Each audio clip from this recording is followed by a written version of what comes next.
And by the way, mchezo wa Red Light ulibadilisha maisha ya Korea. Unaambiwa baada ya kutoka kwa movie ya Squid Game, basi watalii wengi walikuwa wanaenda kuangalia huu mdoli ambao kiuhalisia una exist nchini Korea kwenye maeneo mbalimbali. Lakini pia huyu ni character ambaye ametengenezwa kutokana na bibi ambaye alikuwa anafahamika kama Cheol-soo, anaishi nchini Korea. Kipindi hicho alikuwa ni maarufu sana, na huu mdoli umeweza kutengeneza fedha nyingi sana kwenye eneo la utalii.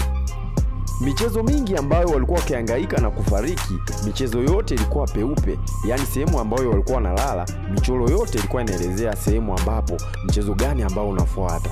Inamaanisha kwamba kama angetokea mtu ambaye anajitambua, basi angesogeza tu kitanda na kuangalia mchezo gani ambao unafuata mpaka mwisho finali.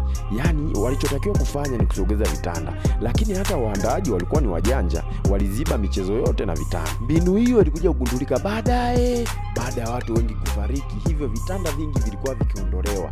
Hapo ndipo michezo sasa ilianza kuonekana. Just imagine, walikuja kugundua mwishoni wakati watu wengi tayari wamekwisha kupoteza maisha.